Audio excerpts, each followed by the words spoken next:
Hello, everyone. Welcome. Welcome to the Team America rally.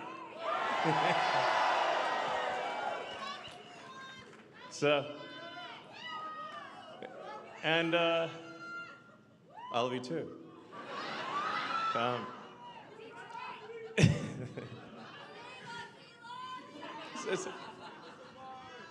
All right, so let's see. What should I say? SpaceX does rock.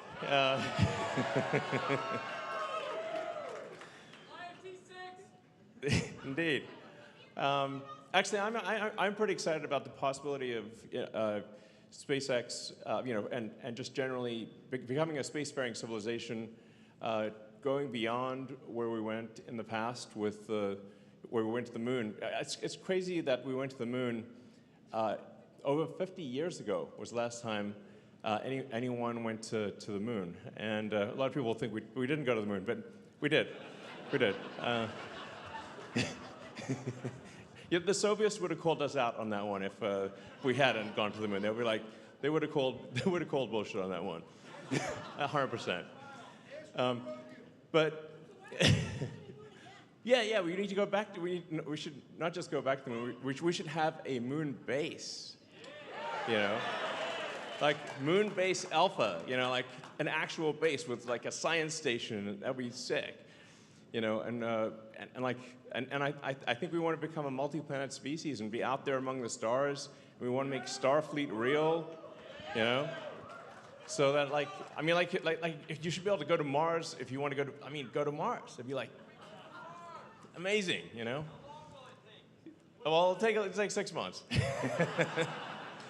So Mars is far. But we can do it. We can create a base on Mars and ultimately build a city on Mars and make life multi-planetary. I think that would be super cool. Yeah,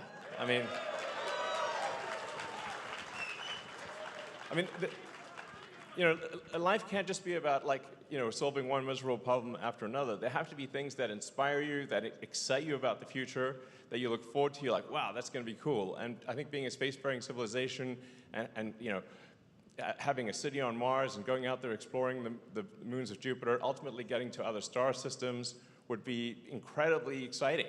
And something you're like, wow, you could really look forward to that. That'd be like, I don't know, incredible. So, go out there and find like maybe alien civilizations, like in Star Trek, go where you've never gone before. So yeah, let's make Starfleet real. Yeah.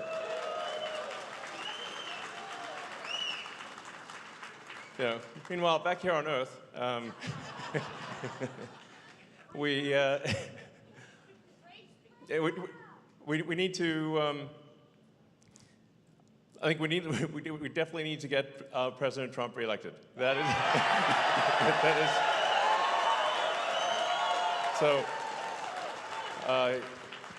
That is I think incredibly important. I think we don't. I think America is great, but we want to be greater, and we want to do amazing things. And we don't want like the Apollo program to be our high watermark. We want to do great things in America. And I think we also want to preserve what has made America great. Things like freedom of speech, the right to bear arms, these things in the Constitution that are actually, important. You have to say, why did they add these amendments to the Constitution? It was because in the places that people came from, if you said what you wanted to say, you'd be put in prison or you'd be killed. And they took everyone's guns away so that they couldn't rebel against oppressive government. That's the whole idea behind taking the guns away. So I'm a big believer in the Constitution, big believer in what makes America great, and then we also need like some obvious things, like we need actual secure borders. It's like you're not a country if you don't have like a border. Like what does it even mean to be a country at that point? And I went to the border just to see for myself what it was like, and it's like World War Z at the border. Like this is crazy, man. So obviously I'm in favor of immigrants that. So, the insane government spending is driving the country into bankruptcy. Just like a person, if you spend too much, eventually you go bankrupt. The federal debt's growing by $1 trillion every 3 months. Our defense budget is pretty gigantic. It's $1 trillion, but the interest that we owe on the debt is now higher than the defense budget, over $1 trillion and growing. This is not sustainable. So we have to do something about that, or the country's going to go bankrupt. So that's an essential thing too. Well, we need you in the cabinet. Yeah. So that's why we need the Department of Government Efficiency.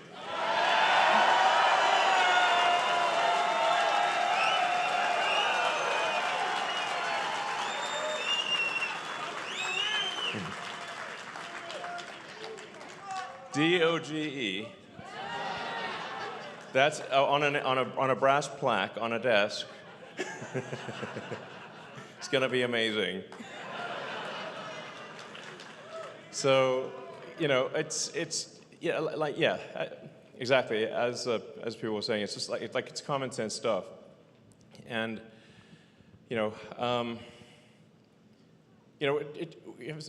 America really just needs to remain the land of opportunity, the land where your success is a function of how hard you work and your talent. Like if you're talented and hardworking, that should be the only thing that determines whether you're successful. That's it.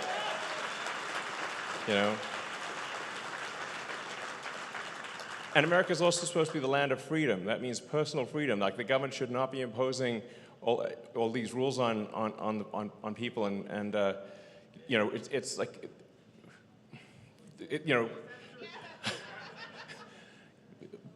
yeah. So government overreach is not cool.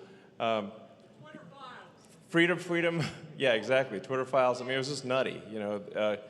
People don't realize just how much government involvement there is in the media, and like how much the government influences the media.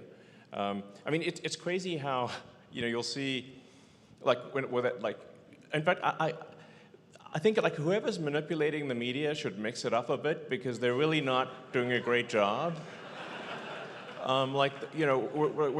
When they was a week before the debate between Biden and Trump, and everyone was on the media was saying Biden was sharp as a tack, sharp as a tack, sharp as a tack, sharp as a tack, sharp as a tack. You should mix it up a little. Get a thesaurus. Okay. the NBC media puppets were just all saying exactly the same thing. So, it's just kind of strange and do they all just get the same memo at the same time? I don't know. Where does it come in? I want to see the group text. Okay. Is there like an email copy list or what? Everyone say the same thing at the same time. Yeah, just total puppets. You'll see it next month. Yeah, exactly. Yeah, totally.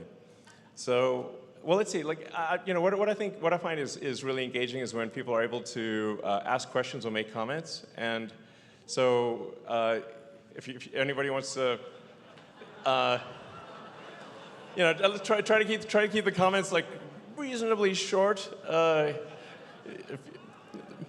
Any monologue should be ideally kept to less than a minute. But just far away, and I'll try to answer questions and respond to comments and. If you're on a Tesla, can you jump the line? Well, yeah, sure. So.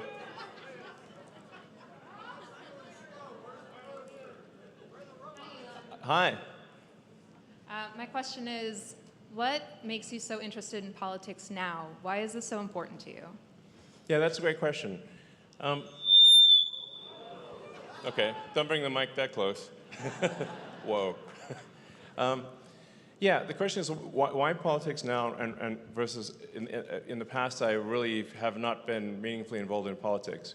So the reason is that I think we're at a crossroads. This time I think we're at a crossroads, a fork in the road of destiny. I mean, what I see happening under the sort of Biden and Kamala administration is a level of sort of government overreach and manipulation that is extremely troubling. And I also see really a deliberate attempt to import as many people as possible into swing states like Pennsylvania in order to ensure that there is a permanent one state, that America becomes a permanent one-party state. I mean, the numbers are truly staggering, and the sort of fake legacy media doesn't report on them. The only reason anyone knows about it is if you're on the X platform. But like it's crazy. But I mean, you're seeing like basically increases. This is from the government website, by the way, which is run by Democrats. So, like you're seeing like in some cases like 700% increases in the past 3.5 years in illegals in swing states. What a coincidence! And when you're talking about elections that are won or lost by 10 or 20,000 votes, and then you bring in 200,000 people, and then you put them on the fast track to citizenship. This is without considering any cheating. This is legalized. That if that happens over the next 4 years, there will be no swing states. They're importing voters. That is I think that's obvious to anyone who looks, and we will have a situation like we have in California, where it's a one-party state. California is a supermajority Dem state, and so it's one-party rule. And if you have one-party rule, that's not a democracy. So I think either action is taken now.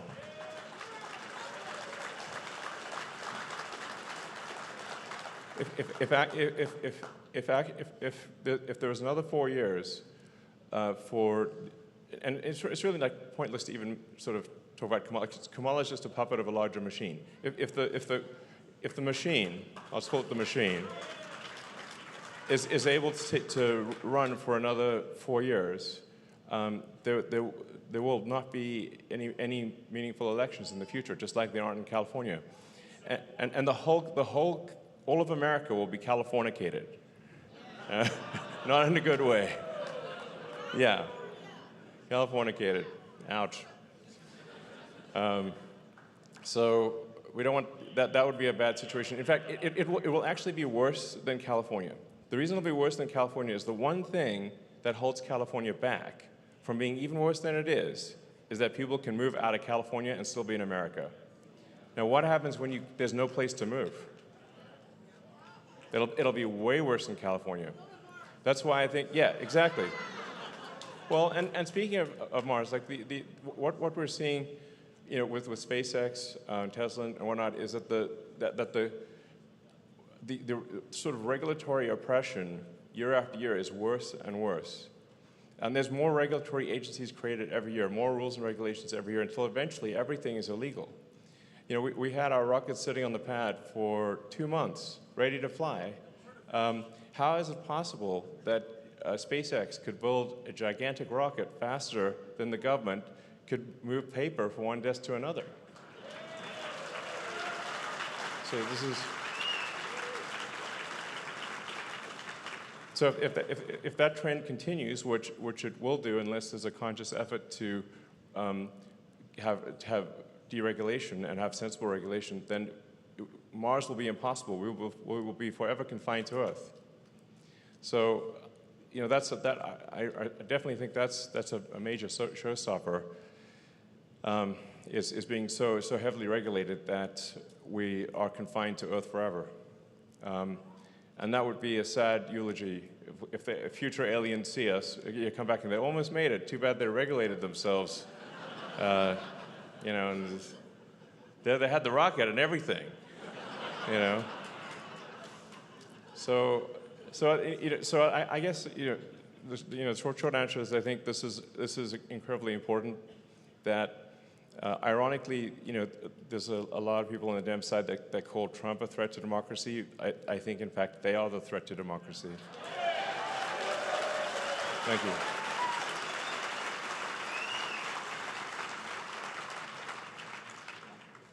What is that? Hi, Elon. I want to thank you for coming. I'm from Deep Blue, Northeast Philadelphia, and I just want to say thank you for all you've been doing, your contributions. And my question is, did you expect the impact that buying X would have on the world and the United States, free speech, even into the America PAC movement? Yeah, well, I mean, the reason I didn't realize it would have as big of an impact as it has come to have. But the reason I felt that it was important to acquire Twitter was because I could feel the walls closing in. It was outrageous that they suspended the account of a sitting president. I mean that's insane. And I think it was only a matter of time before they suspended my account, frankly. And for sure, given the stuff I've said lately, they would have suspended me 6 ways to Sunday. I mean, really, Twitter and pretty much all the social media companies and Google and everyone are controlled by far-left activists. That's the truth of it. And so then, how do you know what's real when it's all filtered through a far-left San Francisco, Berkeley lens? They just manipulate the truth constantly. You can't even find the truth if you Google it, because Google's, put it on page 6. And I mean, I don't want to pick on Google too much. I mean, I have a lot of friends there, but it's very easy to tweak the results, because the joke goes like, what's the best place to hide a dead body? Well, second place are Google search results, because nobody ever goes there. So you don't really have to, in order to hide information, you don't have to delete it. You just move it to the second page, and it's just people don't go there. Buy Google too. Yeah, that would be tough. That's a tricky one. But hey, at least there's one place where you can find out what's actually going on, what's real, and that's the X platform.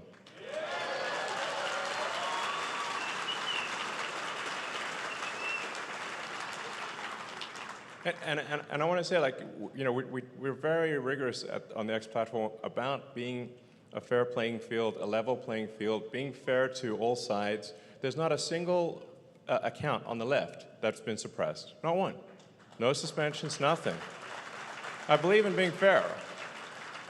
And once in a while we do get like a request for something on the right that's, would be slightly censorious, and we're like, nope, we're not going to do that. So, we are rigorous about being fair. Unlike the prior regime, we are actually fair, and we want both sides to say their piece, and to let there be a free debate, and let the marketplace of ideas, work, and let the best ideas win, and that's the right thing to do.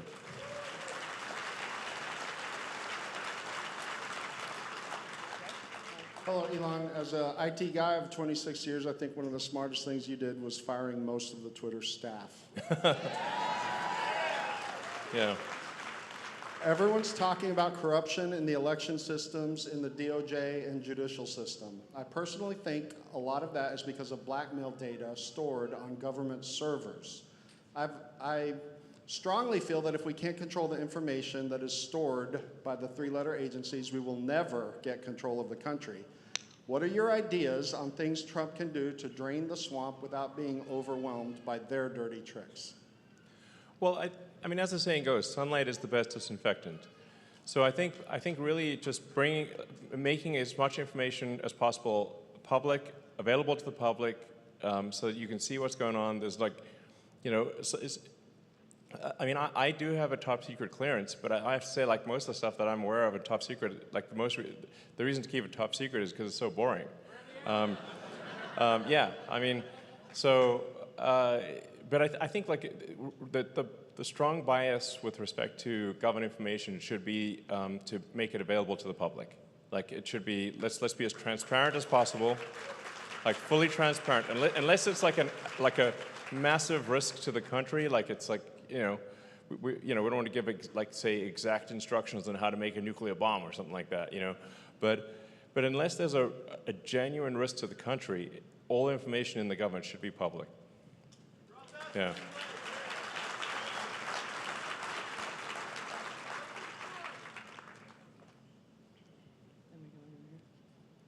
Hi, over here. Oh, sorry. I- Hey, I know I look like the same girl who just asked. I am her it's hard to twin. tell because I just hear the speakers, so. Okay. I am Denise's twin who just asked a question. I'm also from deep blue, far northeast Philadelphia in Parkwood. What I would like to ask you is, in applying the same efficiency that you did to removing 80% of the staff at Twitter to the Department of Governmental Efficiency, would you consider hiring Scott Pressler, who is an amazing Yeah, sure. movement Absolutely. for that efficiency? Yes.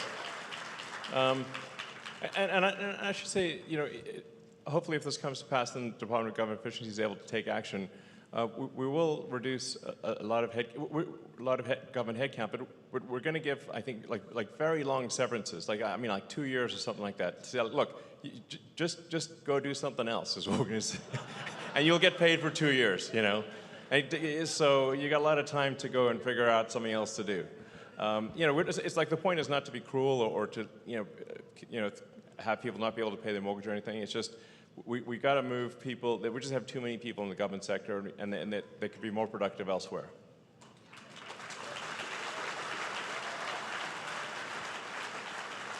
Hey, Elon, it is a pleasure. Me and my best friend started a company when we were 21 years old. We're going to be the next biggest beef jerky company in the U.S., I promise that. But what advice do you have for young entrepreneurs like us to conquer a challenge that seems almost impossible from the beginning? Well, I mean, generally, I think, you know, try to make a good product or service, and I mean, it's not. It's really that, you know. It's like you have to say, like, what is a useful thing that you could do? Like, maximize your usefulness. What is if there's like what is that product or service that you want to make? Beef jerky, the best beef jerky. Okay, great. So you want to make the best beef jerky? Just go ahead and do it. And then you know, you have to sort of just explain to people why it's. Well, first of all, you need to make sure it is in fact the best beef jerky. And then you need to then explain to people why it is. And so if you have both the reality and the perception of something being the best beef jerky or whatever the product may be, then I think you'll find it will be very successful. Thank you. Yeah. And the company is Open Road Jerky. Check us out. All right, sounds good.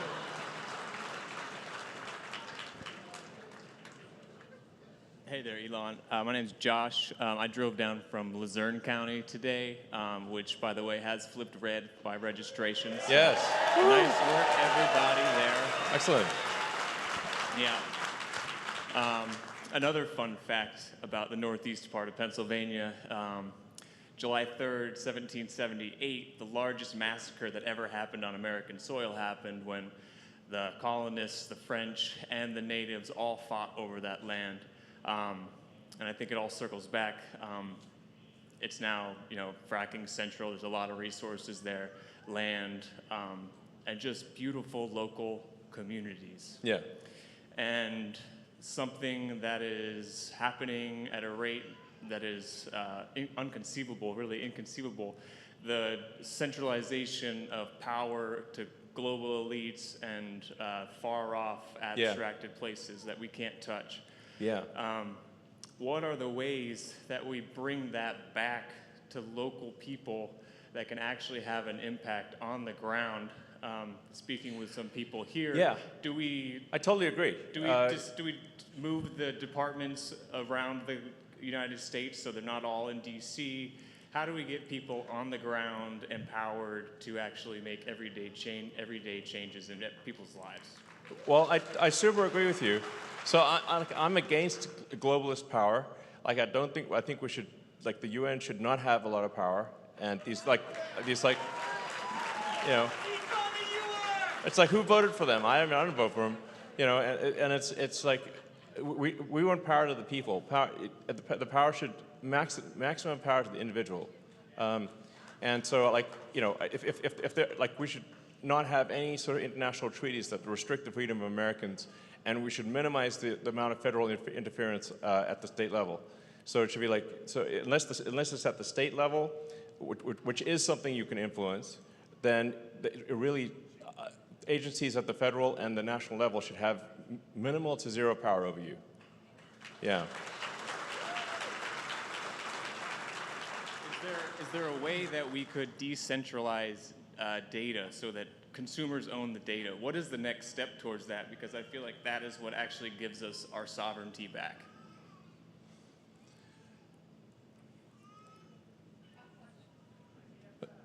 Well, I guess I'm not sure how to decentralize the data. If the data is at least in multiple places, at least you should be able to, like, locally store the data. I mean, obviously, I think individuals should own their own data. I think that's really important. Like, if you want to separate yourself from a social media company, you should be able to take everything with you. So, I'm basically in favor of any action that maximizes your freedom and liberty. So, yeah.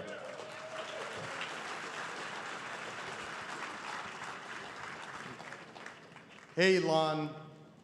Tesla shareholder, owner since 2015. I own an S-Plaid. Thank you for making that thing, because it's awesome. It's my daily driver. It's so much fun. But my heart is with SpaceX. And so my question is, how will you, with Trump, be able to deregulate so that we can get more launches and get to Mars? Well, absolutely. That is a major factor for supporting President Trump, is that if the sort of Kamala puppet machine happens, there's going to be just more and more regulations, and this slow strangulation by overregulation will continue. But Trump is very enthusiastic about deregulation, which is not to say we don't want any regulation. We just want sensible regulations. And I think if President Trump is elected, we can actually take those actions, and we can cut the strings. Like, I feel like America is like Gulliver, tied down by a million little strings, and we need to cut those strings and free the giant.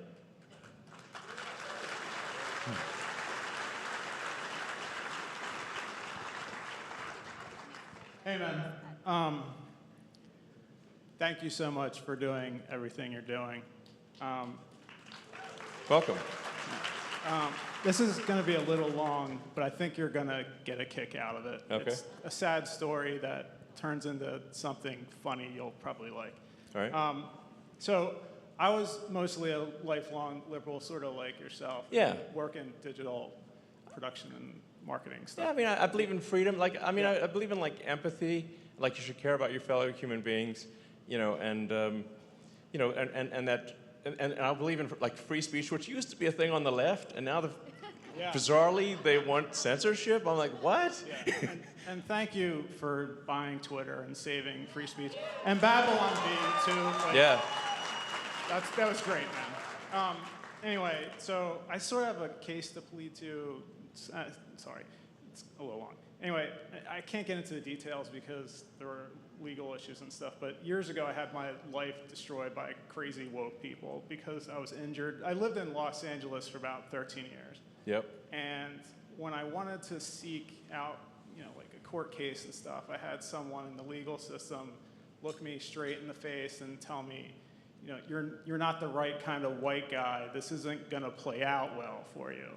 And I immediately was like, what the, Yeah, what? That doesn't make any sense. I don't want to swear, but sure. Yeah, so, and I was like, is it because I'm from Pennsylvania, or I'm also Ashkenazi and like Jewish, or maybe both. I don't know. Yeah.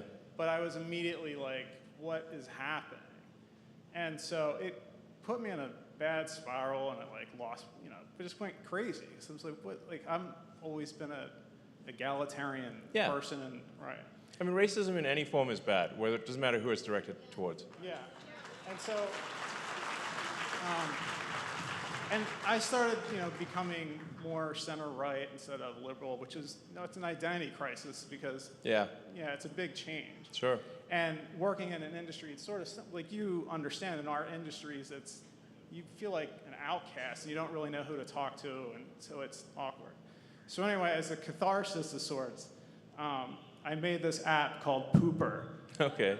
And so it lets you put animated pooping animals on your text messages. Okay. And it's been charting for years, so like since I made it. It sounds funny. Yeah, so I think you'd like it just because, sticking pooping animals on like Mark Cuban's, if you're talking to him, you can like stick it on his face or his text messages and stuff. Yeah. Right. And so he gets like a gorilla pooping on his text message. Yeah, I mean, I saw an interview with Mark Cuban and, what's her name again? Rachel Maddow. But I couldn't tell which was which.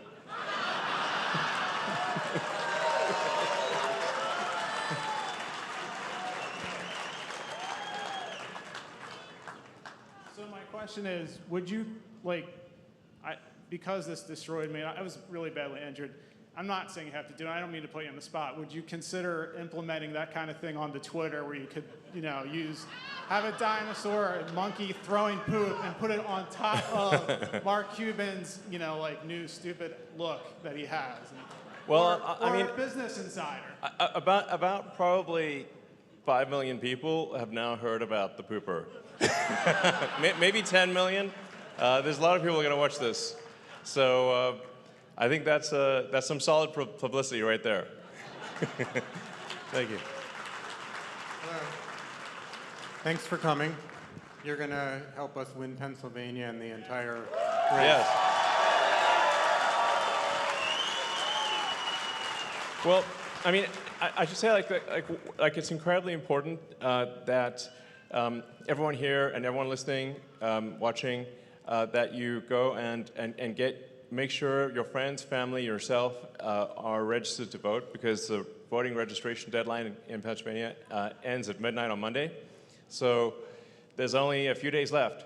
So you just got to be a pest and hound everyone you know to make sure they're registered to vote and the registration is good, because it's a sort of, shot clock ends at midnight on Monday. So. Ha! Go! Because now you're going to be the head of the Doge. Have you thought about whether AI and blockchain can be used to track every dollar that the government spends, makes people accountable to the very last person, and we know exactly who agreed to a $400 toilet seat? Yeah. Can we do that? Is that in the Actually, set that's a of good idea. possibilities? That's a good idea, because actually trying to make sense of these incredibly complex laws and regulations where, a law gets passed that's like longer than Lord of the Rings, and no one's actually read the thing, like literally there's not actually one human who's read the whole law, and then that law gets amplified by 100 times by the regulations that follow. I think the only thing that could comprehend that is an AI, basically. So I think that would actually be a good idea, is like saying, okay, AI, just tell us what's actually going on, where's the money getting spent, what does this law actually mean, and simplify it, really. So, yeah, I mean, the amount of government waste that happens is truly staggering. I mean, if you've been exposed to government contracting, it's pretty nutty. It's like beyond. So it's so crazy, it's hard to believe. So yeah. I think there's basically a lot of room for improvement there, and the net result will be a significant improvement in, like I said, in personal freedom and the standard of living in America. So.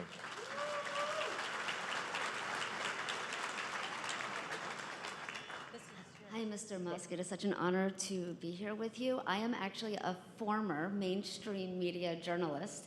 I now teach martial arts in the city of Philadelphia to kids and also in Camden. And I find that the character skills that they need, they get through martial arts, not so much through the education they're getting. And with my journalism background, That's great. I did martial arts too. It's great. It is a very healthy thing for kids to do, I think. Yeah, and adults too. Yeah, I will spar you anytime. Okay. My question is, I have such like a strong desire for truth that I feel like looking at X, but also coming to events like this is the only way that I can truly feel that I confidently know what you're saying and how you're saying it, which I appreciate. Yes. What do we do for kids so that when they get older, they can see through it? Because what they're learning now, I think, falls short of not just the character, but also their ability to discern their own opinion. Well, yeah, that's a good point. I think teaching kids critical thinking is very important. They should be taught critical thinking. It's like a mental firewall. If you teach kids critical thinking at a young age, and just teach them the types of fallacies that they're likely to encounter, the sort of forms of trickery, like straw man fallacy, or sort of there's like the various ways that that information that like media or people will trick you, and just kind of immunizing kids effectively against that, I think early on would be a very good thing to do. Basically, just teach kids, like, don't be skeptical about what you're told. It may be true, it may not be true, or it may be that often there's a certain percentage chance that it is true, and you want to consider the evidence, weigh the evidence to decide what is the probability that a certain thing is true or not true, and then when you hear more evidence, then you change the probabilities. I mean, generally, like I believe in the sort of physics approach to thinking, which is that you're always weighing the probabilities that something is true or not true, or that there may be a third explanation, and be very open to new facts changing your mind. So. For free, that helps to promote like true journalism through anything, I would be happy to do it. It would mean everything. Well, thank you. I think I actually think that what we want to move to is really systems like X and other social media platforms too, hopefully, where you really have the sum of the voice of the people. In times past, we didn't have the technology for this, so the only way to learn news was for it to be filtered through a small number of news organizations and then to be printed in newspapers or broadcast. There wasn't really any way that people could speak to each other or communicate with each other, but now there is. So because people can be online, and I'm a big believer in sort of citizen journalism, and actually being way better than, because you see, like, at first citizen journalism may sound like, well, doesn't that mean just a whole bunch of amateurs are doing journalism? No, actually it's way better, because if you have actual experts in the field saying things, that's way better than a journalist. If you have people who are actually at the event live, I mean, look at, say, the attempted assassination of President Trump, where people are actually at the event live, video, people are reporting it. That's the kind of thing that is actually far better information than filtering it through a small number of publications, which ends up being controlled by maybe 5 editors-in-chief. There's like 5 people that control all the news. Even though there are multiple newspapers, it's New York Times, Wall Street Journal, Washington Post, a few others, and they decide what is newsworthy. But that should not be how it works. It should be the voice of the people, the cumulative voice of the people should decide what is newsworthy.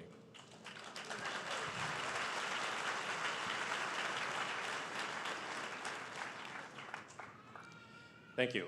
First off, I want to thank Nicole here. She's the one that's holding the mic. Really awesome.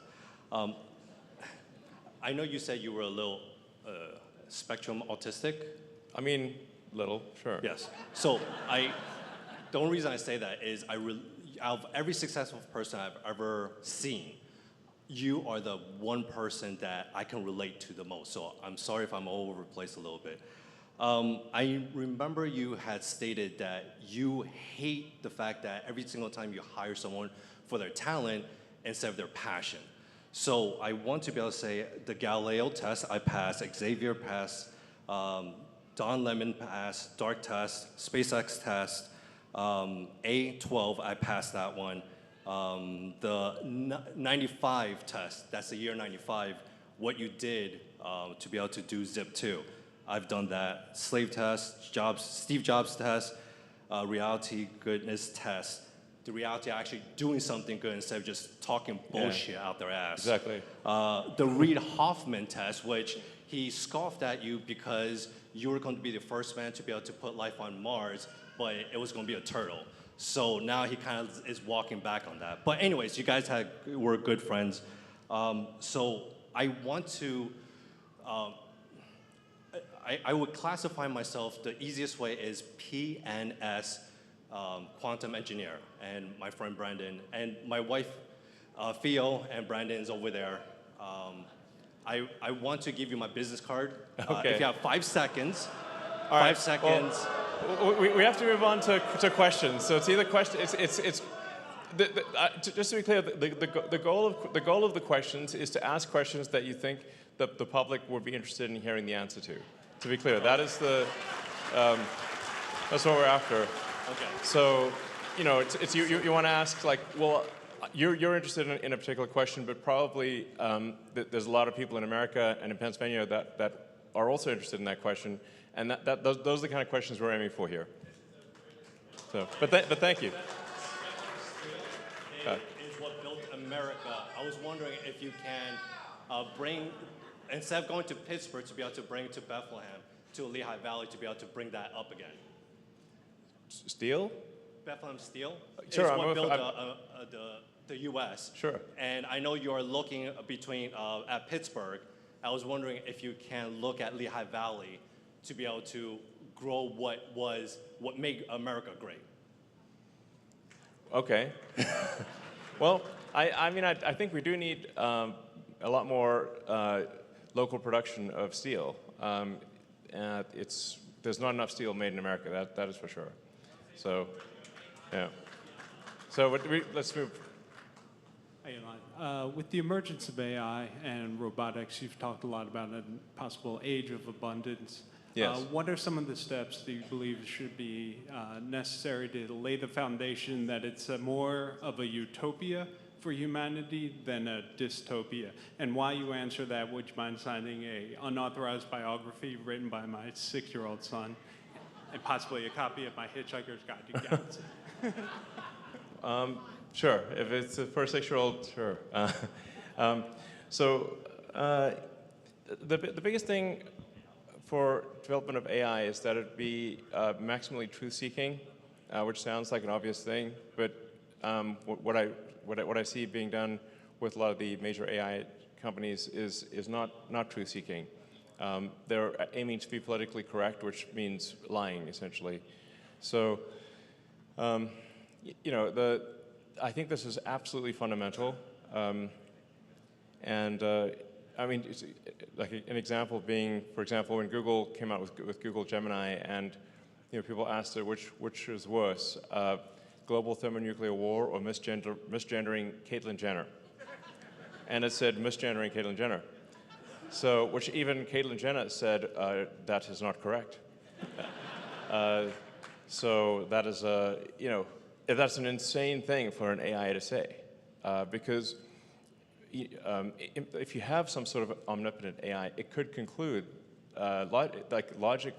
logically, that the best way to avoid misgendering is for there to be no humans, because if no humans equals probability of misgendering equals 0.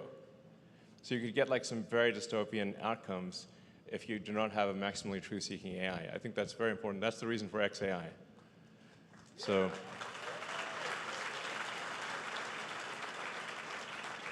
You can't have an AI built on a throne of lies. Hi, Mr. Musk. My name is Dave Cochran. I am so ecstatic to be here. I do have the uttermost respect for you, sir. Thank you. I'm going to try to keep, I wanted to bring in my sketchbooks. I'm an inventor. They would have been stacked this high. But I'm not here to pitch my ideas. I really want to know, are you going to play a part in the office once we get Trump in there and Yes. do things and maybe incorporate the space program in other areas of the country? I tried to move to Florida. My mother's 90. I want to be part of it. I want to do it right here. And Sure. I want to bring manufacturing here and the space program. Yeah. But I'd like to see you involved, that's for sure. Yes, I intend to help. I intend to do a lot of work to improve government efficiency. So I believe this is very doable, very achievable. So, like I said, it's really like we need sensible regulations, but we can't have insane regulations. I mean, when I looked it up, I think there was something like 428 agencies federal agencies that exist. That's almost two agencies created per year since the founding of the country. So, yeah, exactly. Not to mention the NGOs what's weird about a lot of these NGOs is they're actually funded by the government. So it's like it's a government-funded, non-governmental organization, which is like it just ends up being a self-licking ice cream cone. You know, it's like bizarre. How do you shut it off? You know, you have to shut it off at the government level. So, yeah, I think there's. I do intend to, if I'm, assuming President Trump is willing, and I think he is, I intend to play a significant role in, in making government efficient. Just, I tend to be quite literal, you know. So just, and I think it would free up. I think it would allow for so many things to be done that are incredibly difficult to get done. Like the Boring Company, was trying to dig a tunnel, just a road tunnel under the Colorado River in Texas, and has been waiting 2 years for a permit for a simple tunnel under a river. Because it's a federal river, it's 2 years, and still no end in sight. Yeah, it's ridiculous. Can't get anything done. It's illegal. So. On the subject of transparency, January 6th, there were there's a single attempted act of violence where the 2 pipe bombs at the Democrat and Republican headquarters. The government released a picture of the pipe bomber sitting on a bench, talking on a cell phone. It was time-stamped. We know there's video cameras probably every 5 feet in D.C. Right. Why haven't they announced who the pipe bomber is? Well, maybe he's a federal employee. Maybe. Maybe. Clear on Twitter. Some detectives on Twitter, I think, were pretty clear that it was obvious who it was. Well, can't they just tell the truth? Yeah, I mean, well, I think if President Trump is elected, we're going to get to the bottom of a lot of these things, you know. So I think it's going to be like massive data dump, and then have at it. Take a look at all the information, you know. So yeah. So I mean, maybe there's an innocent explanation. Maybe there isn't. Let's find out. Hi, Elon. I know you're a bit busy, but were you to start another company, what would it be? Would it have anything to do with helping more schools be like Astronova? And what is the future of Astronova? Well, I have to say, I'm not chomping at the bit to start another company. I have 17 jobs, and then another one, I suppose, with the Department of Government Efficiency. Although I think improving government efficiency will be really helpful in advancing space and a bunch of other things, and just freeing, people around the country to do what they want to do. I think as far as education is going, I think actually AI is going to potentially be a very good educator. You know, because the AI basically will know all the facts and is infinitely patient and can move as fast as you'd like. And I think there's a lot of opportunity for AI teachers to be extremely good. So, thanks. Elon, thanks for all you do, and congratulations on getting Booster 12 back to the Megazilla. Thank you. Yeah. Well, this SpaceX team is just is an incredibly talented team. It's an honor to work with them. Yeah. Very impressive. And relating to X, would it be possible to train XAI on federal, state, and local regulations and financial data so that the citizen journalists can investigate and analyze all the finances and all the laws and regulations so that they can help identify the discrepancies that exist? Yeah, absolutely. I totally agree with that. So. I mean, there is this fundamental challenge that happens, which is that laws and rules and regulations are immortal. And so every year, there's more rules, regulations, and laws, and they don't die because they're immortal, but we're humans, we're immortal, and we do die. So that you get this accumulation over time. Historically, what has caused a reset of the laws and regulations has been war. Now, we'd like to ideally avoid war, but we still need this massive reset of regulations and reduction of regulations, ideally without the forcing function of war. But it is an interesting thing that the longer that there is peace and prosperity, the more rules and regulations will accumulate until eventually everything's legal. So that's why I think it is essential that we have a very conscious effort to reduce the laws and regulations, or eventually no one will be allowed to do anything. Yeah. Hey Elon, I'm Lucas, and I have a question for you. What's the best advice for your children? Best advice for the kids. Well, generally my advice is just to try to be as useful as possible to society. You know, be a good person and just try to, you know, give more than you take. You know, that's a big deal. Yeah. Hi, Elon. I'm curious with the explosion of AI and ML, what your thoughts are on reforming the Nuclear Regulatory Commission so that we can provide all the electricity needs, not only for hyperscalers, AI and ML, but also to make electricity more affordable for citizens. Yeah, in fact, I think that the dangers of nuclear power are greatly overstated. You know, so I think that we should, you know, especially with the latest technologies. I mean, you can actually make a nuclear reactor where it is literally impossible to melt it down if you tried to melt it down. Like if your goal was to melt down this nuclear reactor, the new designs, you will not succeed. You know, you can go in there with a flamethrower and a whatever, doesn't matter. And bomb the place, doesn't matter, it's still not going to melt down.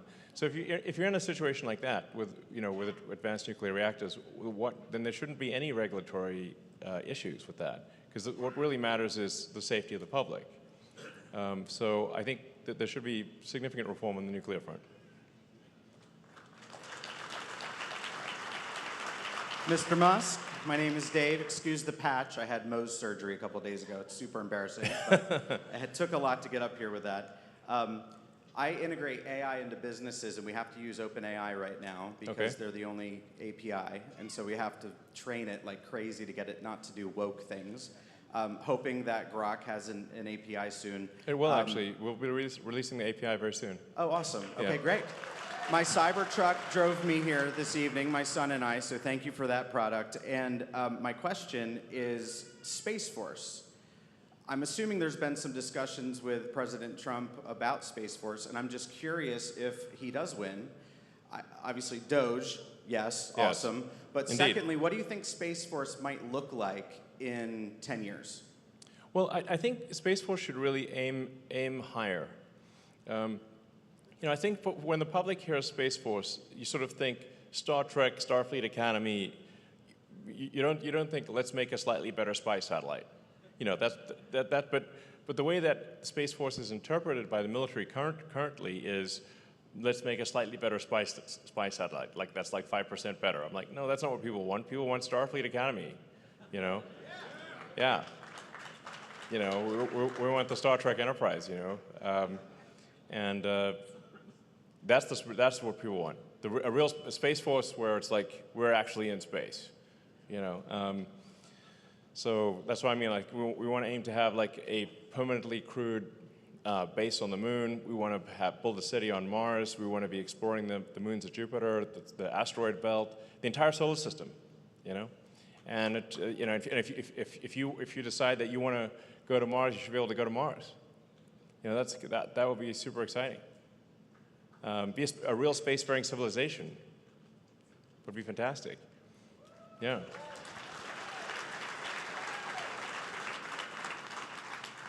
Hi, Elon. You've spoken about the challenge of falling global birth rates and American birth rates. Is that something you've spoken to Donald Trump about? And it seems like the richer we get, the worse it gets, and you can't really pay people to have more. Nothing seems to work. What ideas do you have for that? And is that something that you have spoken to him about? Thank you. I have mentioned it to him, and it is a quandary. Like if you look at the sort of the rise and fall of civilizations, you realize that actually what ended most civilizations was a low birth rate. That is, an extended period of prosperity seems to cause birth rates to plummet. And it's somewhat counterintuitive. When a society is under stress, birth rates increase. So if you look at, say, ancient Rome, the birth rates were super high when they were fighting the Carthaginians, and Rome's very life was at stake. Birth rates were all-time high. After they defeated Carthage and ruled the Mediterranean, the birth rates plummeted. And to such a degree that Julius Caesar even tried to pass laws like in 50 BC or something like that to give an incentive for any Roman citizen that would have a second or third child. So they were having birth rate issues in 50 BC, which is pretty wild. And that was also true of really basically every civilization throughout history. So it's how do you avoid this birth rate collapse, it's a sort of prosperity trap. I don't have a great answer for that, except I think if we can at least bring it to conscious awareness that we need to continue as a civilization, like no humans, no humanity. And at least it's a topic of conversation. It's like, hey, it's something we should do something about. And we definitely want to get rid of this ridiculous notion that there are too many humans on Earth. This is false. Yeah. There's a lot of people who think that the environment can't sustain this number of humans. It's totally untrue. We could double the population of Earth and still not have a significant environmental impact. So, like if you could fit all of the humans on one floor in the city of New York.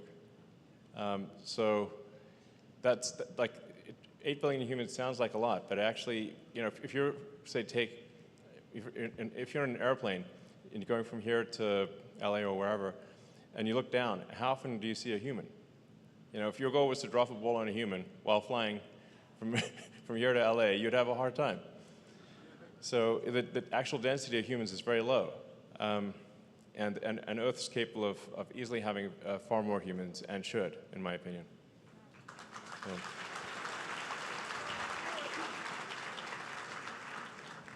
Hi, Elon. It's an honor to speak with you, and I just want to personally thank you for buying Twitter and saving free speech. You're welcome.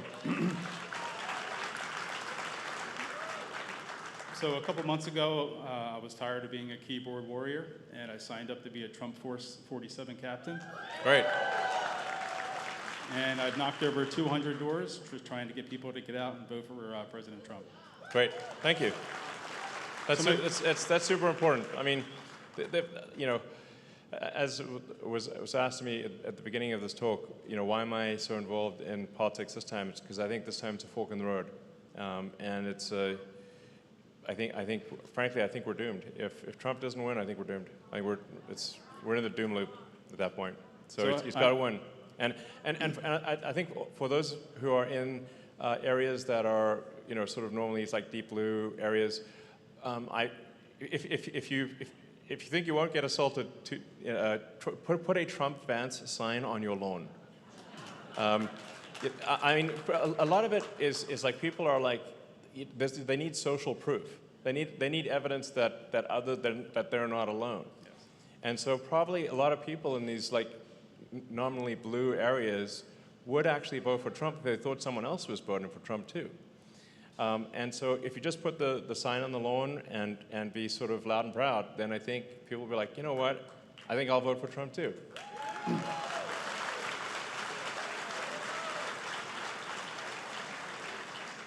So I have a rhetorical question. Can you buy Disney and fire David Muir? Now that's a real interesting idea.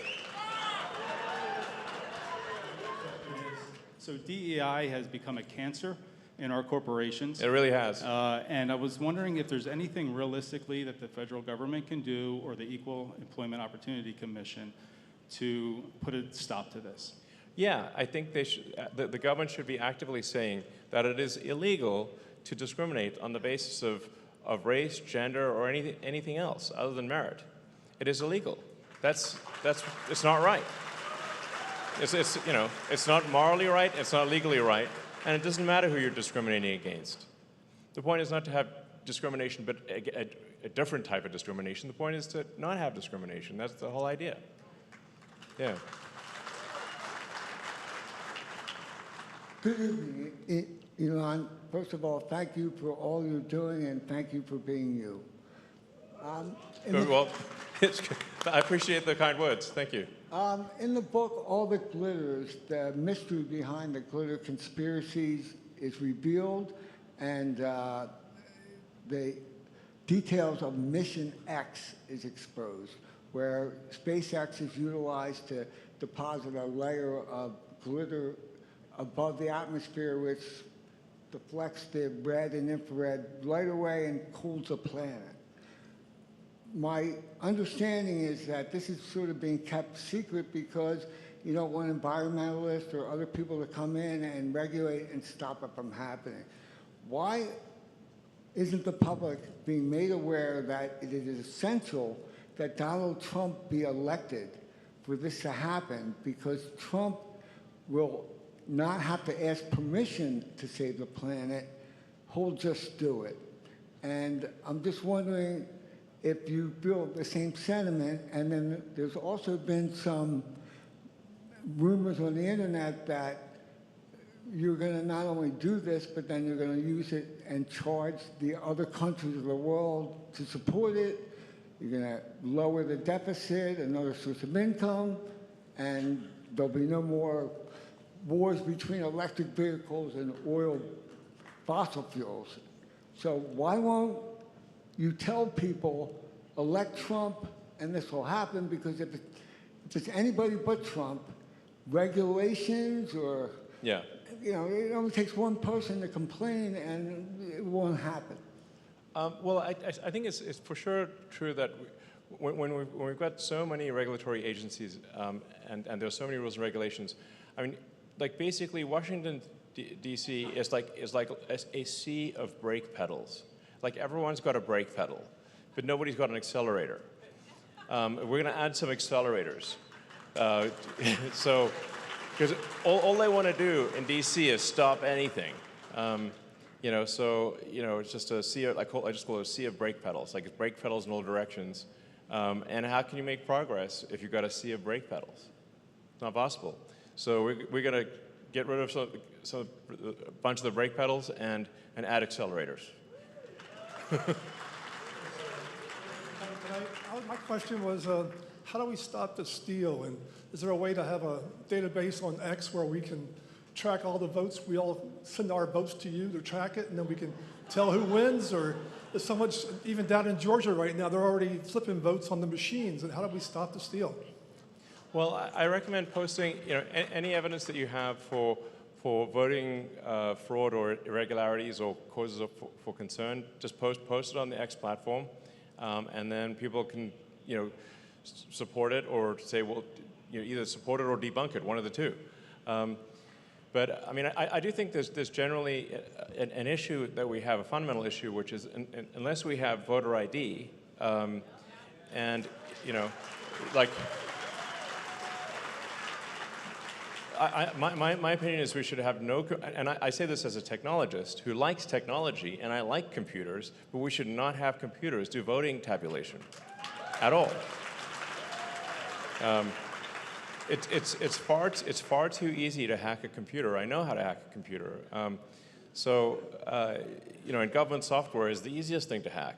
So it's not the best software. So we should, in my opinion, we should have paper ballots only. It should be in-person voting with ID. End of story.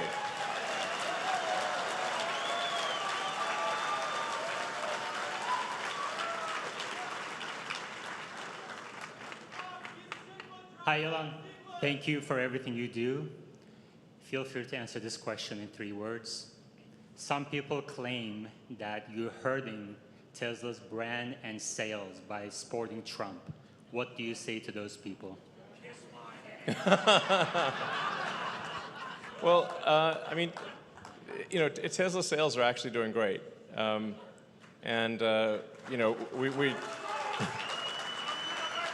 We're hitting all-time highs. So I think, really people care about the quality of a product and as opposed to the, whether they agree or disagree with the CEO's views. I mean, the CEO of any given company is going to have political views. But at the end of the day, what matters is that Tesla makes a great product, and people like buying great products. So that's it. Hello. Hi. Hey, thanks for coming and being here. I think I understand your vision for challenging the existing cell phone syndicate, but I want to know when the X phone's coming out. Man, I sure hope we don't have to make a phone. That's a lot of work.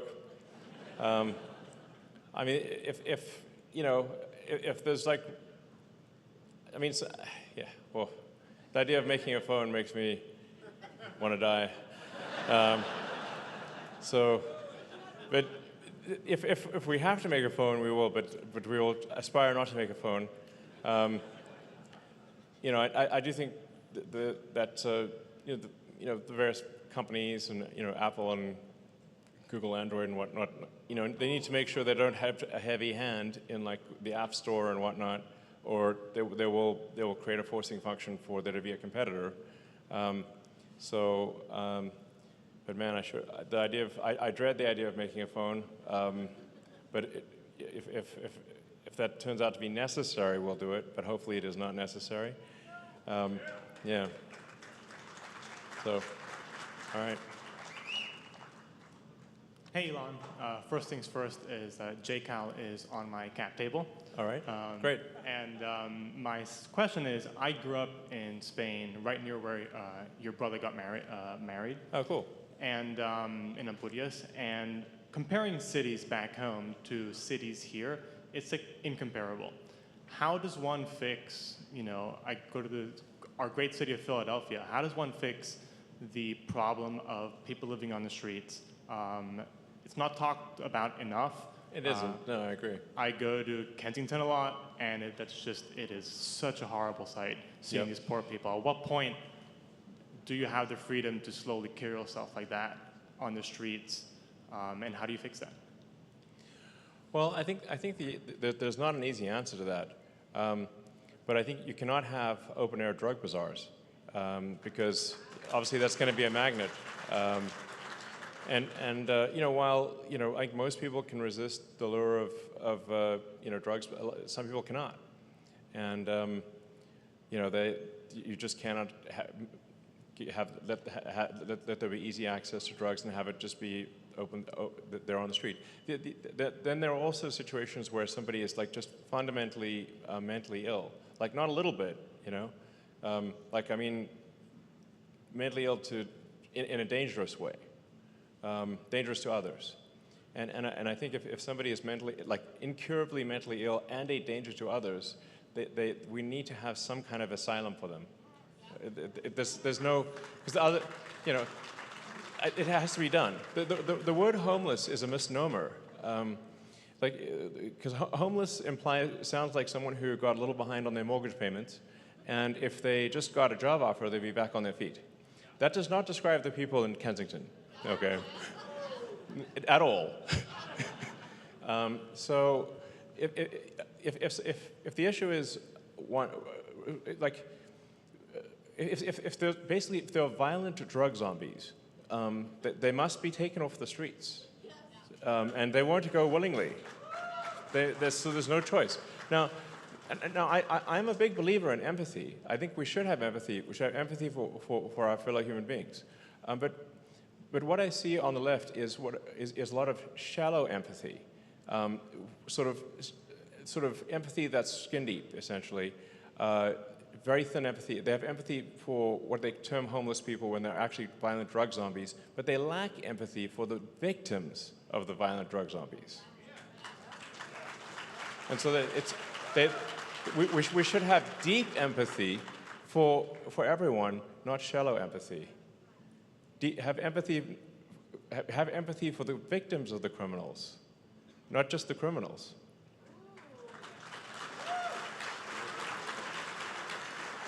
Hi, Leon. My name is Hans Moyer. I brought some plans here to solve all our problems. I'm going to give them to this young lady here, okay? Wow, okay. I have some good news. The Washington Times, the most conservative voice in our capital, endorsed President Trump for another term, so that's good news. Great. My question today to you is, when your children come to you and, you know, they ask you why is so much war in our world, what do you answer them as far as, you know, where does peace begin? Well, I mean, the reality is actually, if you say war per capita, it's actually quite low. So that it's not that there's no war, it's just that we now hear about war anywhere at all. So, but if you compare where we are today versus, say, last century with World War II and World War I, where millions of people were dying per year, we actually have, on a global basis, it's actually very peaceful.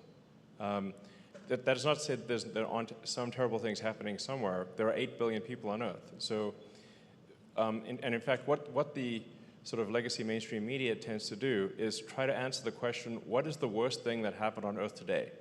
That's generally what, like, the newspaper tries to answer. What's the worst thing that happened on Earth? It's a big world. There's some pretty bad things. So, actually, the reality is that there is only a small amount of war occurring in the world compared to the past. Now, historically, humans have had a lot of war, of course. But I think, actually, for countries, say, like the United States, the issue is that we've had peace for such a long time that we are a victim of prosperity. It's sort of, and this, when you have peace for such a long time, you have this accumulation of rules and regulations that binds society. That's why I call it the slow strangulation by overregulation is what happens in peacetime, and a dramatic decline in the birth rate. And we, you know, the decline in the birth rate is it's not something we've ever evolved to react to. Like, if you said, like there was like a Thanos situation where somebody would snap their fingers and half of people would be dead. You're like, well, that's terrible. Well, that's actually what's happening with the birth rate. Yet there is no reaction. Why is there no reaction? At the end of the day, you still have half the people. I mean, look at, say, South Korea. Birth rate is 1/3 replacement. 1/3. That means fast forward to the future, 2/3 of South Korea is gone. Poof, gone. More than Thanos. Why is there no reaction? Why are we not reacting to the absence of children? We should have, in my opinion, just as strong a reaction to the absence of children as to the death of humans. Because in both cases, the people are gone.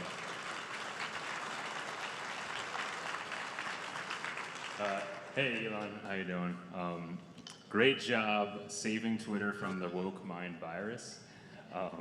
And I don't know if you're a gamer, but... I am. What gave it away? Because I do post frequently on the subject. Yeah. Yeah. Very nice, me too. I do actually love it. People ask me, like, what are your hobbies? I'm like, well, I talk to my friends and family and I play video games. Yeah, I left my Diablo 4 to come here, so yeah. I made it here. But the yeah, exactly. But the gaming industry is starting to see some results too, being a victim of the woke mind totally. virus. Yeah, I agree.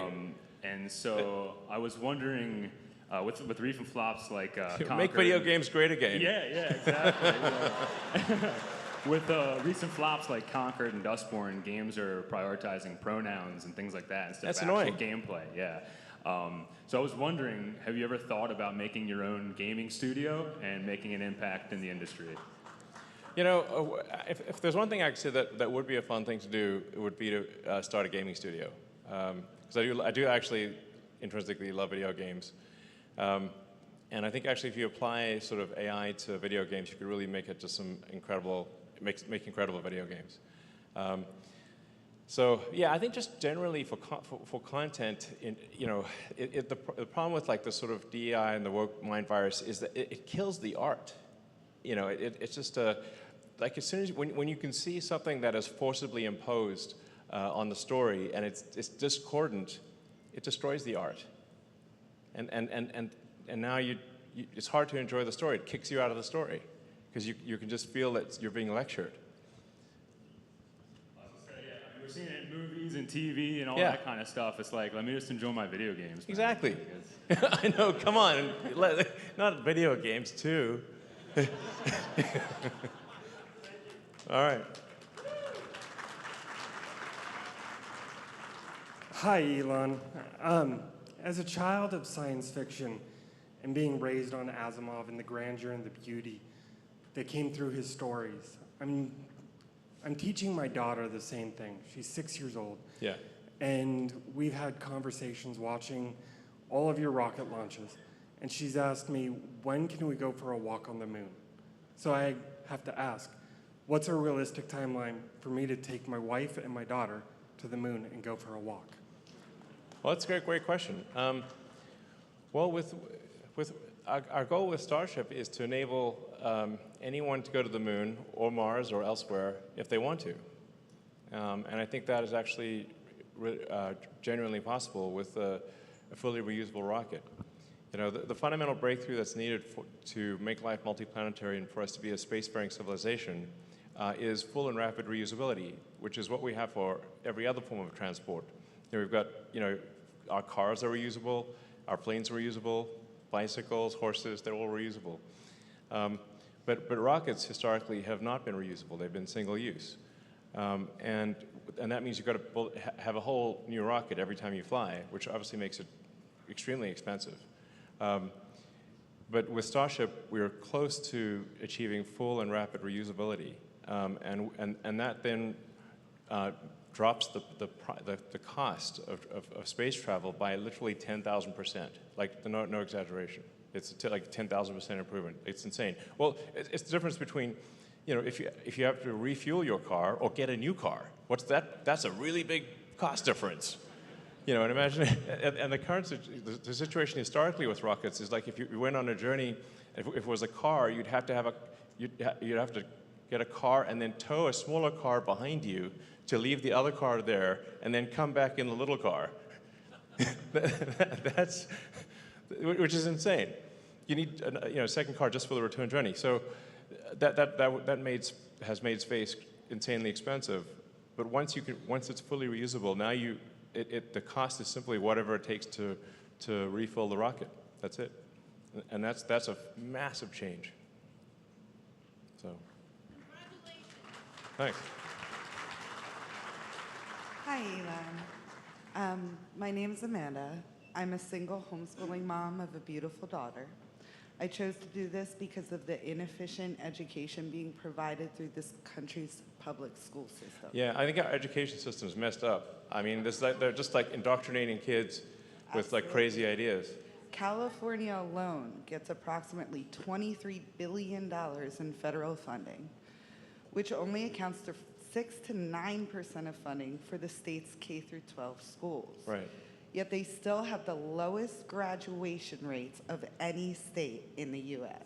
Yes. How can we better use our funding federally to make sure our students in public school receive a proper education that prepares them for the workforce without the misallocation of taxpayer federal funding that the students seem to not be benefiting from anyway?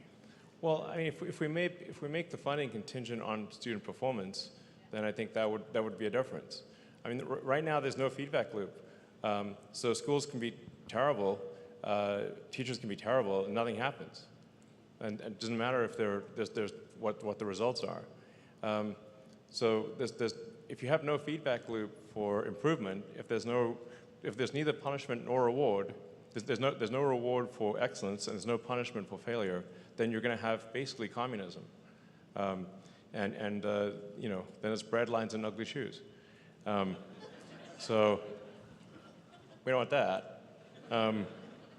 So yeah, I mean, I met someone a few months ago who was telling me how he grew up, and his father was an ambassador, and he went to Hungary when it was still under communism, and he remembers going into a store and trying to buy something, and you had to basically beg the store clerk to allow you to buy something. Okay, he's like, I was like, it's like, please do me a favor and allow me to buy this thing. That's how crazy it gets. But if you've got no feedback loop, essentially the store clerk knows that they'll never get fired, doesn't matter what happens, and they could be great or they could be terrible, nothing happens.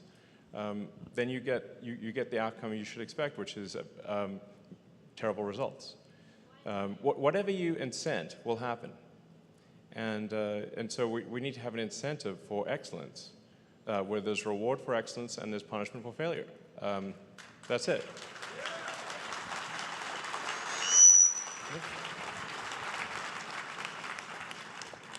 Hi, Elon. My name is Finn, and I actually go to your alma mater, the Wharton School of Finance. All right. And I serve as finance director of the UPenn College Republicans. Shout out CRs. That's good. Shout out Penn CRs. And I just want to ask you, I know like this is the moment. We're in Pennsylvania, and we need to re-elect Donald J. Trump as U.S. president. How do you recommend I do my part in going about that, being a fearless leader on the campus that you were once a part of, right? But also navigating these layers and layers of just communists that kind of control every institution in this country? Well, I mean, I think just, well, with respect to this election, like I said, I think being loud and proud is a good idea. Like, wear a Trump T-shirt, put a sign on the lawn, you know, wear a MAGA hat, you know, type of thing. I mean, honestly, it's like at this point, it's just like, yeah. And then if people confront you, say, yeah, that's right. That's how it goes. So, yeah. So, yeah, man. but like I said, I think if this really is a pivotal election, super big deal. You know, it's really a difference between freedom and opportunity, or oppression and you know, communism, essentially. That's what we're looking at. So I think this is if Donald Trump is not elected, I think this is the last election. Yeah. Hey, Elon. This was not planned, but I'm also a current undergraduate studying business at the University of Pennsylvania, who, as a young man, really takes great inspiration in your work and story. Earlier, you mentioned that the government deficit is growing at an unparalleled rate and needs to be stopped through a separate department for efficiency. Given the fact that government spending is increasing and taxes are unlikely to get cut in a meaningful manner, how do you think the United States can best decrease our government deficit to invest in the future of our generation? And secondly, and more importantly, what advice do you have for young men today who are seeking to achieve their full potential? Thanks, and go Quakers. Yeah. Well, I mean, I really think we've got to cut government spending. Well, let me put it this way. Ultimately, there will be no choice but to cut government spending. And when the government runs a deficit, that is a tax. And it's a tax on people who are saving money. It's a tax on people who least deserve it, really. Because inflation, so that everyone understands, the only thing that causes inflation is government overspending, because the checks never bounce. When the federal government writes them, the checks never bounce. So government overspending is taxation. It's just a pernicious form of taxation that shows up in the rising price of goods and services. So the only answer is to dramatically cut government spending and have it to be efficient.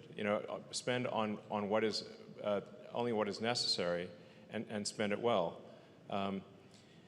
That's the path to prosperity, and any other path leads to doom. So it's got to be done. Yeah. I mean, in terms of general advice, I'd say it's like try to be as useful and productive as possible. I do think we have an over-allocation of really smart people in America in finance and law. So that's both a compliment and a criticism. That we should have more smart people in sort of manufacturing and basically producing goods and services than in finance and law. I think we over-allocate to finance and law in the U.S. So like a good test would be like you're on a desert island. Who do you want with you? A lawyer? Probably not.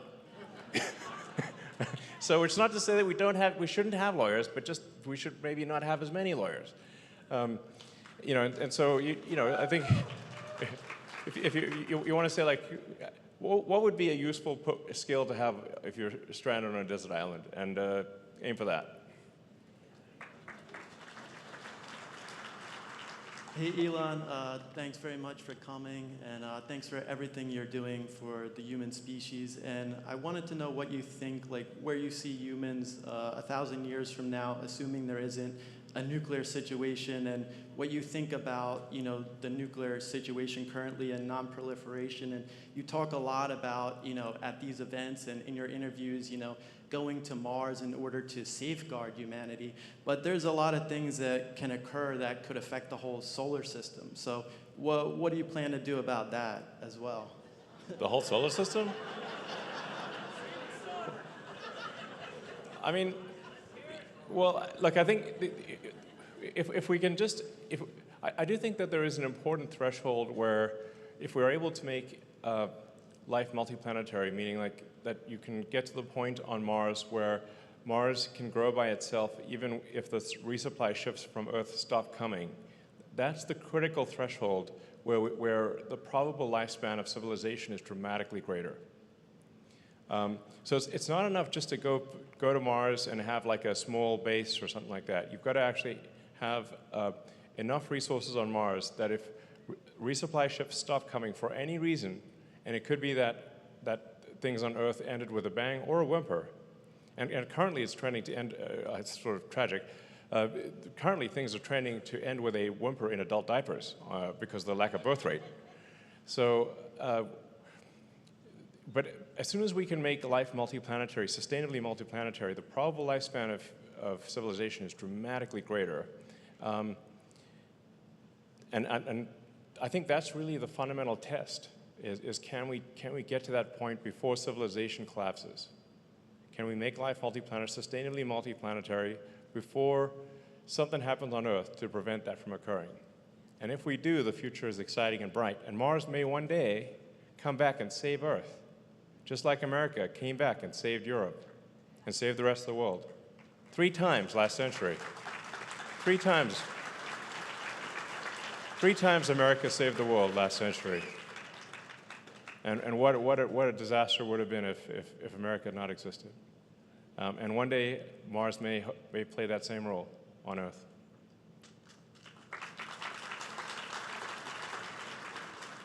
Good evening, Mr. Musk. I just wanted to ask, as a citizen of the United States and the United Kingdom, if you could get Donald Trump to pressure the United Kingdom and the EU to get you into those summits, to get more American businesses into Europe and not to be so aggressive. Well, I think there's some weird things going on in Europe. There's a lot of, I mean, although we've got quite a lot of bureaucracy here, but in Europe they've got country-level bureaucracy, and then they've got EU bureaucracy on top of that. I mean, the EU headquarters in Brussels is a monument to bureaucracy. It's really next level. And they unlike America, they don't have a First Amendment. You don't actually have freedom of speech in Europe. But we're kind of like a pretty rare situation having freedom of speech. So, like there's crazy stuff happening in the UK where people are getting like 2-3 year prison sentences for Facebook posts. Yeah, I don't think I should go to, visit Britain because they're gonna drag out some, tweet and say 2 years in prison for this tweet or something bullshit like that, So anyway, I think that's, with Trump elected, we can put a stop to that stuff and say no way, no, nope. No throwing people in prison for random social media posts. That's crazy. Yeah, it's happened a lot. No, I mean it's so crazy in Britain that they actually have released convicted pedophiles in order to imprison people for making social media posts. That is a real thing that happened. Insane. Yeah. Hi, Elon. I'm a medical student. Unfortunately, radical ideology, including gender-affirming surgery, chest feeding, as they call it, has infiltrated our curriculum. Unfortunately, if you speak out against this, there are grave consequences. I have to meet in private with like-minded individuals to discuss this. I'm worried about the health of our patients and our citizens, and more importantly, the general trust in the medical system. Yes. As a society, how do we push out these ideologies, but also, I guess, prevent, speak out and have freedom of speech without facing the fear of retribution? Well, elect Trump, honestly. The problem is that the government institutions, under the formerly liberal left, are pushing for censorship, under the guise of something being hate speech or being their favorite word, disinformation. I find it hilarious when CNN was complaining and saying that I'm pushing disinformation. I'm like, are you kidding? CNN, look in the mirror. Should rename himself DNN, Disinformation News Network. It's nonstop bullshit. But obviously it should be okay to debate things. Words are not violence. There's a big difference, and we need the sort of, you need to be able to speak your mind and say what you want without severe repercussions. But there is I mean, it's wild, but like prominent Democrats multiple times have said the Constitution is an obstacle. They want to get rid of the First Amendment. They will if they can. It's insane. I strongly believe, with respect to any kind of gender surgeries, there should not be any permanent changes to children. This is crazy. A child cannot consent. It's like if you need to be 18 to have a tattoo, well then I think you need to be 18 to have, to be, sterilized. At least you need to be 21 to have alcohol. So it should be illegal to take actions on children that permanently affect their future, and they may subsequently come to regret. Like, I believe in maximizing people's happiness, but allowing a child to do something, crazy during their teenage years that affects them for the rest of their lives is not doing good for that child at all. So leave the kids alone. So, yeah. Hi, Mr. Musk. I'll keep it as short as possible. Right now, I'm also a student at Penn, and I was wondering what you think education in college in particular is the best, and probably more importantly, the worst at preparing people for the real world. Thank you. Well, I do think it's important to study. I think it's good to study a wide range of things.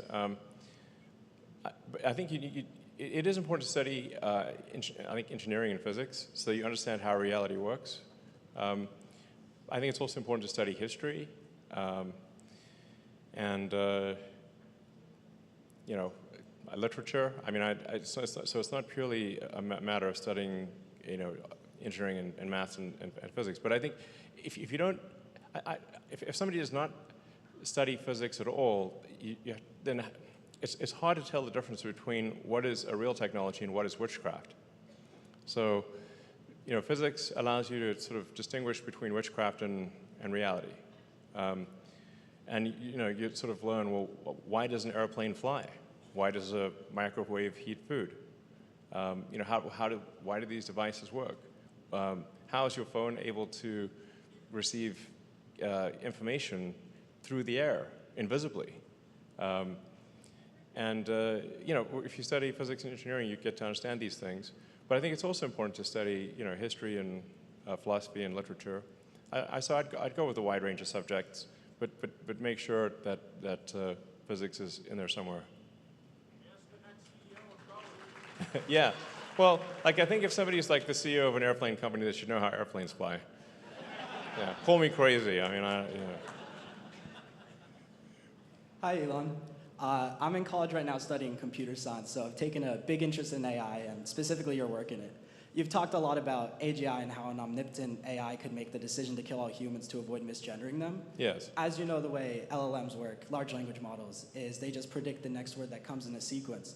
So how do you see it going from something like that to something that can think and make decisions with the power to do that? Well, I think that's happening pretty quickly. So,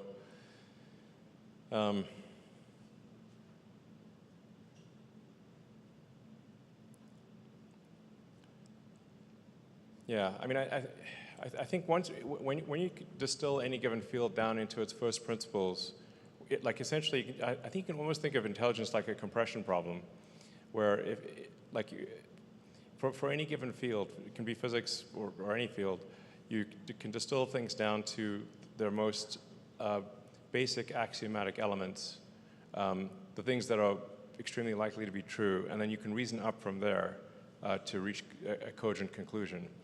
I think if you apply that sort of first principles compression to a field, and then you decompress it and can test the results against reality, then AI is capable of innovation and discovering new physics.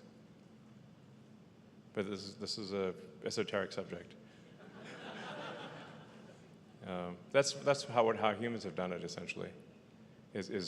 Physics has been about figuring out the formulas that define reality. But you can also think of it as the compression or decompression, the compression or decompression formulas for reality.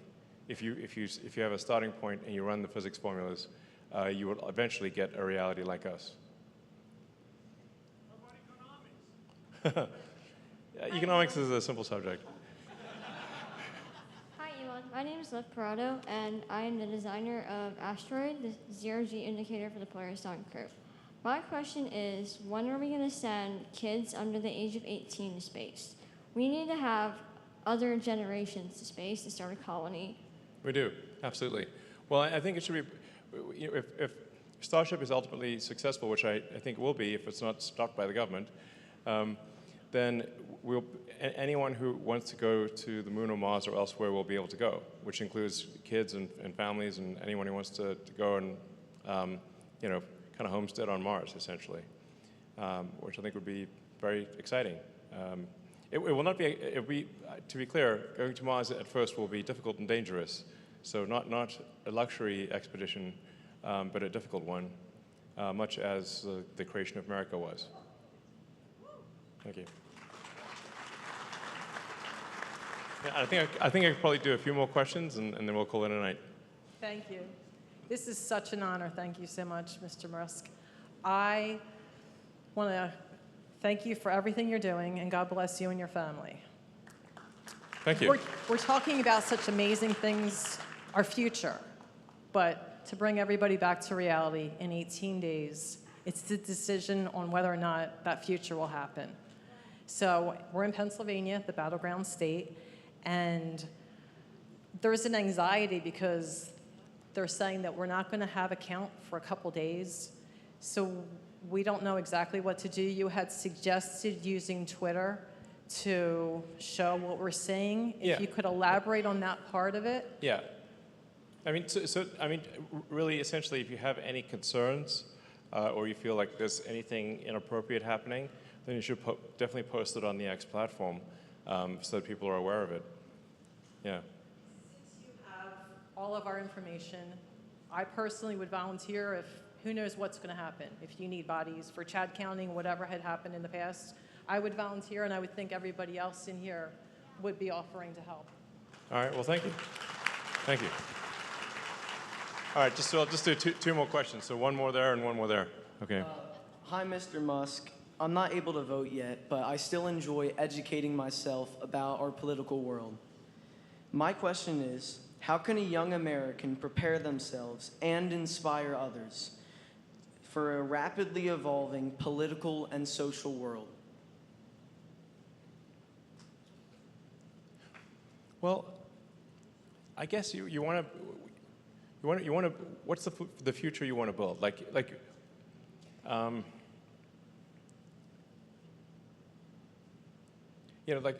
guess a future where, I don't know, there's immense prosperity for all, and we're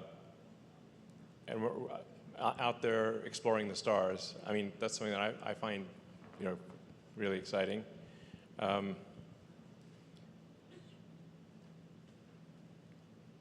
Reach for the stars, yeah. That's what I think. Yeah. So. My name's Brody. I'm a college Republican at JMU. Today's actually my 19th birthday. Happy birthday. A week ago, I would not have thought that I would have the opportunity to talk to you. I was just wondering, what advice would you give to a college freshman, and also why hasn't Tesla bought Rivian? Well, I wish Rivian the best. I hope they do well. The car industry is a very difficult industry. There's only two car companies, U.S. car companies, that haven't gone bankrupt, and that's Ford and Tesla. And Rivian's going to have a hard time. It's just insanely difficult to compete in the car industry. That is a hard problem, I have to say. In fact, if it were not for not just one, but two technology discontinuities, one being electrification and the other being autonomy, I think Tesla could not succeed without solving both. Not just one, but both. So, all right, well, I'd like to thank everyone for coming. It's been an honor. It's been an honor talking, and I'd just like to encourage everyone out there to just get everyone registered. The shot clock is running out. We've got until midnight on Monday. Get every friend, family member, strangers on the street, everyone you can find, get them registered to vote. And let's win this election. Let's go.